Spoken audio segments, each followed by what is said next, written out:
그래서 이제 기준점을 좋은 쪽으로 맞추어 가는 거예요. 그러니까 이 두 대 낚시는 소위 덤낚시라고 해서 잘 활용을 하는 것이 좋습니다.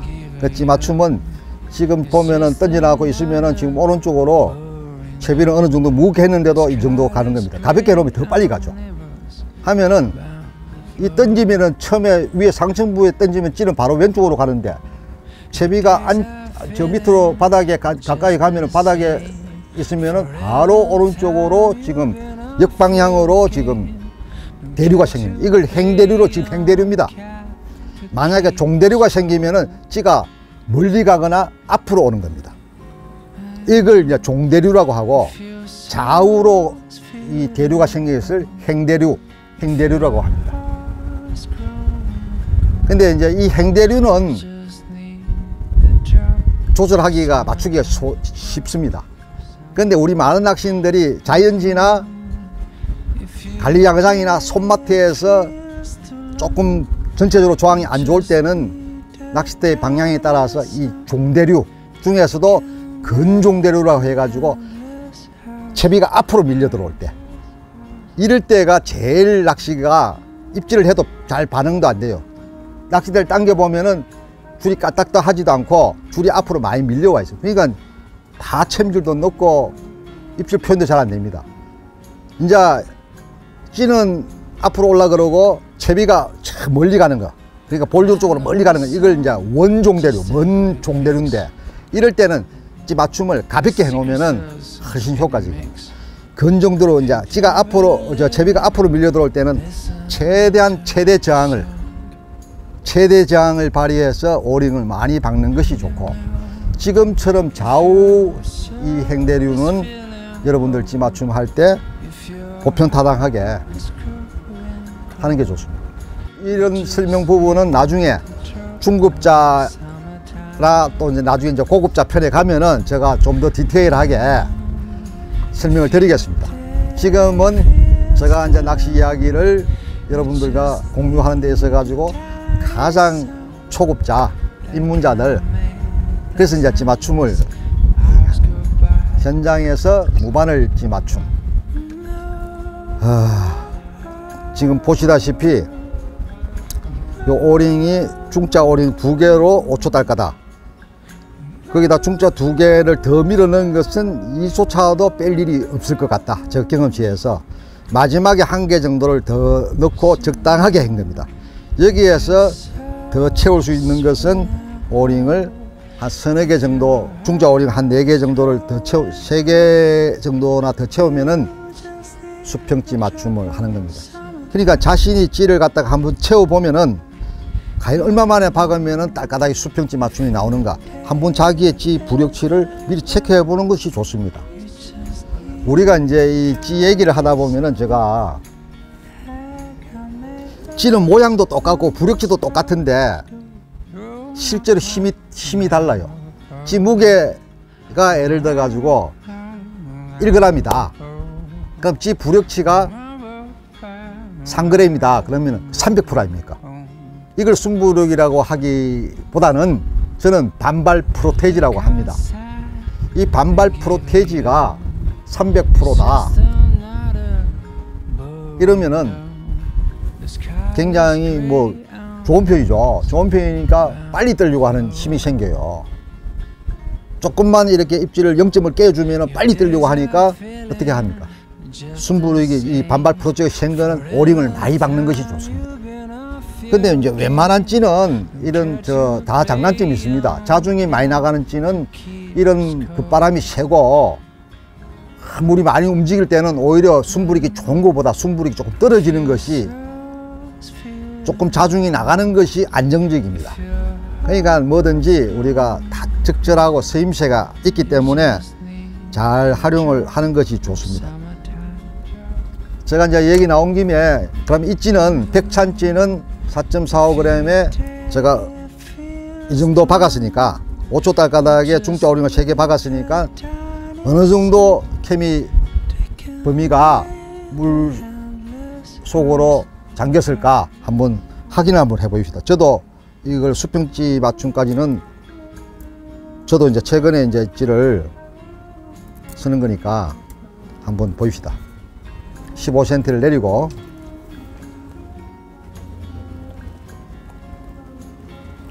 습관적으로 저건 이제 자세를 보시면은 던질 때 내 몸까지 앞으로 쭉 가고 최대한 풀스윙을 해야 정밀찌 맞춤이 나옵니다. 뒷줄이 유격이 생기면은 찌 맞춤이 잘 안 나와요. 정확하지가 않아요. 헛수가 많습니다. 제가 이제 예상한 대로 이제 케미 한 절반 정도 지금 잠기는 겁니다. 5초 딸가닥에 중자 3개를 박았는데 케미가 절반 정도로 박혀서 나오니까 제가 몇 개까지 더 들어가는지를 자, 이 정도의 찌면은 충분히 자기 부력체로서의 찌 역할을 잘 수행해낼 것이다. 저는 그렇게 보죠. 이 찌 자중은 지금 많이 나지만 부력 또한 세다. 자, 지금 오링을 이렇게 박았습니다. 오링 3개, 중자 오링을 3개를 더 해보니까 날아가는 것도 한결 낫습니다. 채비가 안정적으로 이 수류가 있어도 자, 이 정도 무게면 굳이 이제 자연적으로 질량이 있으니까 뒷줄도 안고 침강을 하는 거죠. 그러니까 넣으면은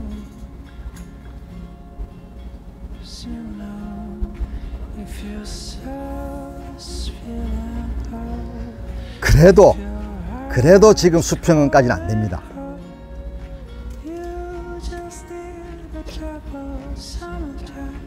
자, 이 정도면은 수평찌 맞춤 오링을 하나 제가 이제 딱 요만큼 내놨습니다. 요 하나 중자 오링을 다 이제 내놓으면 어떻게 되죠? 이제 밸런스가 맞는 거죠. 스냅핀이 한쪽으로 치우치지 않고 양쪽으로 딱 치우치는 거죠. 양쪽으로 치우쳐서 수평찌 맞춤을 거의 수평찌 맞춤입니다. 자, 왜 수평찌 맞춤을 제가 강조를 하느냐 하면은 이 수평찌 맞춤을 해놔놓고 밥질을 하면은 지금 현재 고기 나온다고 아마 낚시인들이 바로 반응을 기대치를 보통 안 합니다. 내가 밥질을 한 어느 정도 한 바가지 정도 들어가고 어느 정도 시간을 품을 팔아야 저 멀리 있는 고기가 와준다고 보지 바로 저기가 고기 있다라고 생각을 하지 않고 있지 않습니까? 그런 동안에 저 무거운 찌 맞춤을 해놔야 안정적인 찌 맞춤을 해놔야 그 미끼가 떨어지면서 손실이 되지가 않고 그 바운다리에서 어느 정도 머물러 주어야 물이 바뀌고 붕어들이 회유를 하면서 이 언저리에 왔을 때 머무르는 겁니다. 그래서 지부 효과가 있는 거죠. 제가 이 낚시를 찌 맞춤을 하기 전에 항상 이렇게 그 수온계를 항상 가지고 다닙니다. 지금 현재 외기 온도는 30도입니다. 30도. 지금 바깥에는 후덥지근해요. 지금 비가 오지 않고 습도가 있고 30도인데 제가 이 바가지에 물을 딱 담가 보면은 조금 전에 내가 저거 이제 체크를 항상 제가 습관이니까 체크를 해보니까 23도가 나와요. 이 위에 물은 아무래도 일조량이 있고 조금은 외부니까 외부 물이 조금 낮고 그런데 이것을 실제로 내가 낚시하는데 저 바닥에서 수온은 얼마나 나올까 궁금하지 않습니까? 그래서 저는 항상 이렇게 수온계를 이렇게 해서 실제로 내가 낚시하는 포지션에다가 던져보는 겁니다. 그러면은 제가 재봤는데 위에 물은 23도, 밑에 물은 22도가 나옵니다. 그럼 위에 물이 따뜻하니까 고기들이 부상을 해요. 지금 수심이 한 3m, 한 80 정도, 이렇게 7, 80 정도 나오는데 한 50전, 그러니까 한 50cm나 한 1m 가기가 고기가 그 더 이상 밑으로 내려가지가 않고 위에서 유영을 하는 겁니다. 그 이제 밥질을 하고 미끼가 따라 들어가면 따라와서 먹어라. 바닥에 밥이 널브러져 있어야 내려와서 유영하다가 내려와서 먹는 거거든요. 딱 22도입니다. 그러니까 지금 제가 한 1시간 전에 찍어 봤는데 1시간 동안 아직까지 물 변화가 없다. 바닥물이 차다. 이 바닥물이 차다는 것은 밀도라든가 4m 가까운 데서 수압을 느끼니까 붕어들이 웬만하면은 밑으로 안 내려가고 위에서 좀 유영을 하고 오히려 밥질을 하면은 위로 올라와서 떨어진 헛밥을 뻐끔뻐끔 해가지고 먹을 것이다. 그럼에도 불구하고 유실되는 밥은 무시하고 그래도 바늘에 안고 내려가는 그 미끼가 집어 효과를 발휘하기 때문에 그래서 최대한 무겁게 했다가 하다가 어느 정도 밥질을 내가 본격적으로 이제 내가 고기를 낚겠다 생각하면은 몇 분 입질을 보다가 찌가 먹통이면은 그때는 역으로 오링을 1개씩 2개씩 빼는 겁니다.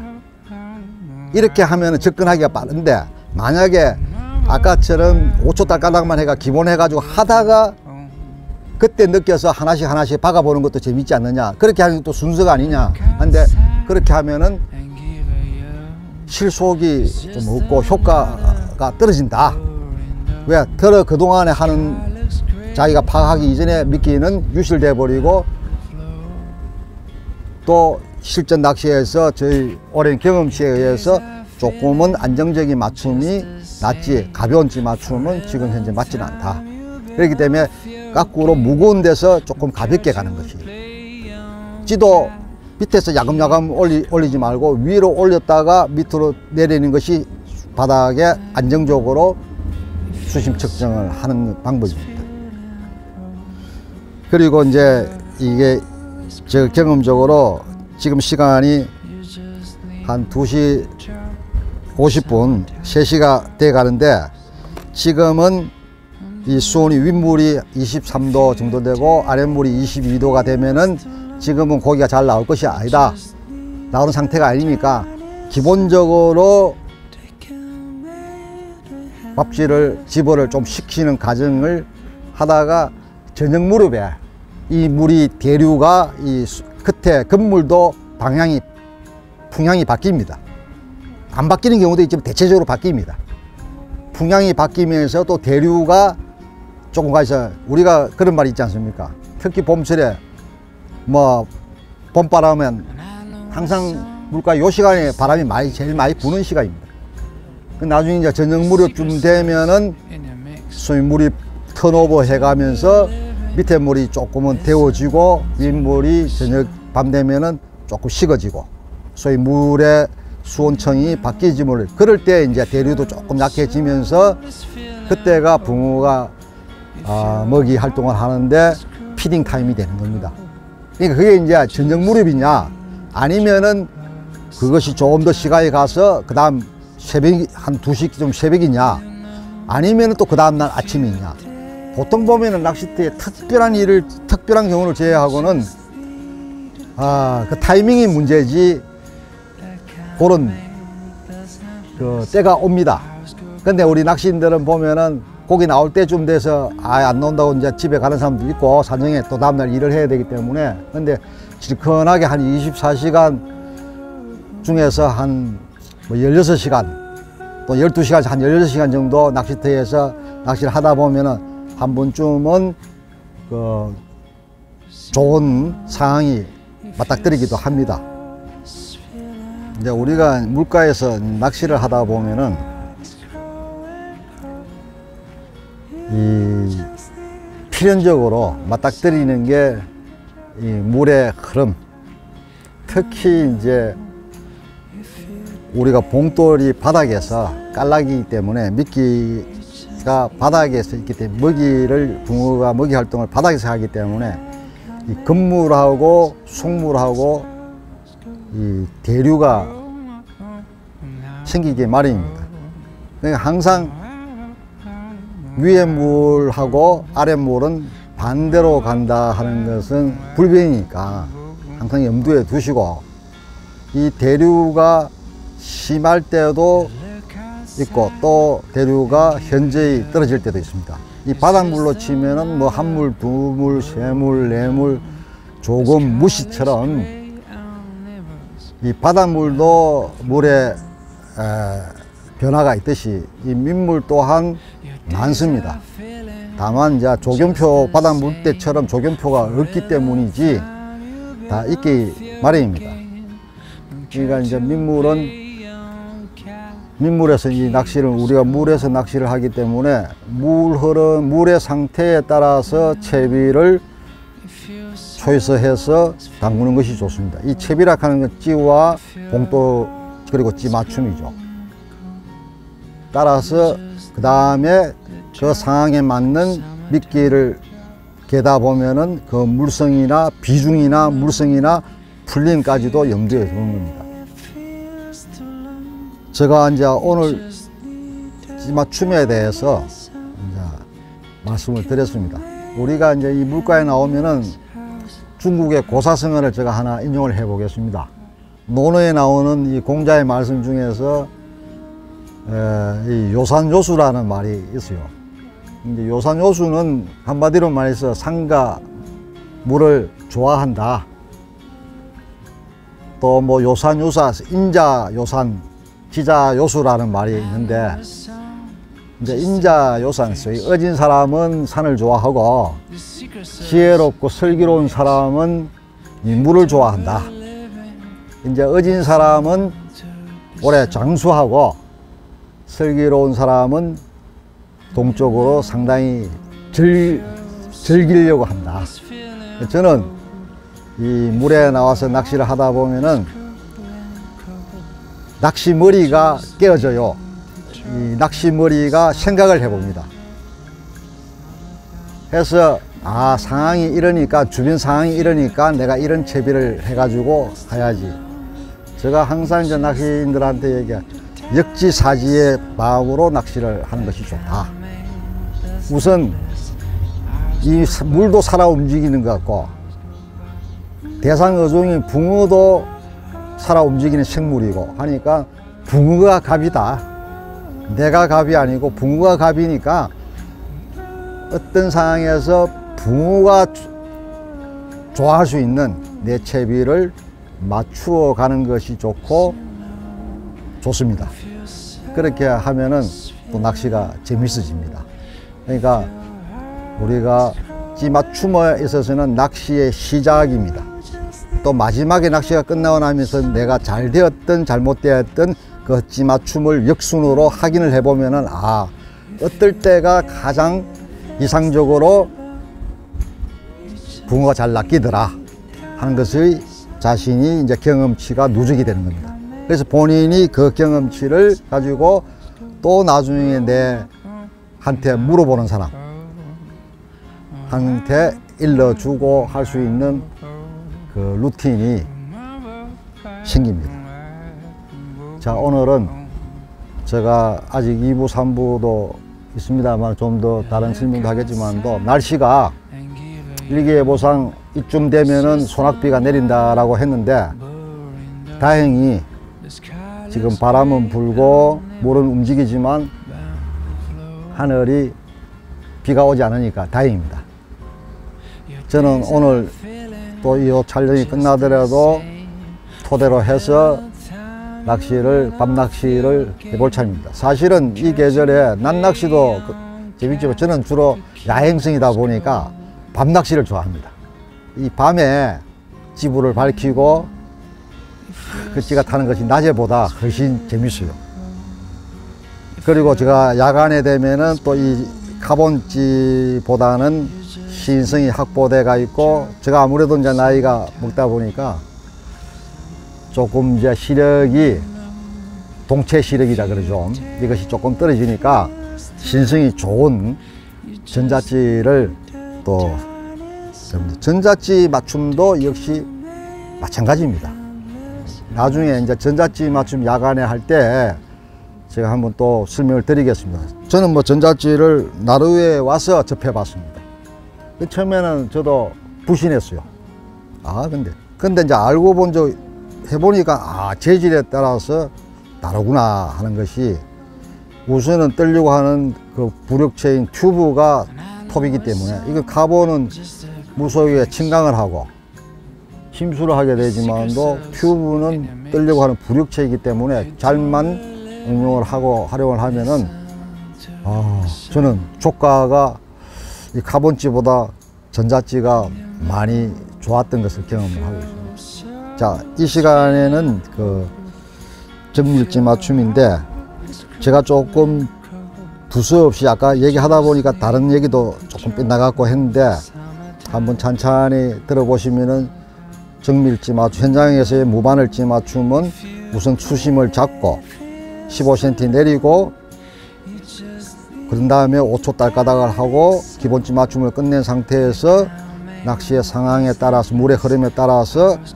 실전찌 맞춤 오링을 몇 개 질량을 어느 정도는 더 하고, 또는 수평까지도 이 하절기 고수온기에는 조금 하고, 역순으로 빼가는 낚시도 찌 맞춤이구나 하는 것을 여러분들 한번 참고해 보시면 됩니다. 이 또한 저의 경험치에 의한 주관적인 찌 맞춤입니다. 한번 참고해 보시기 바랍니다.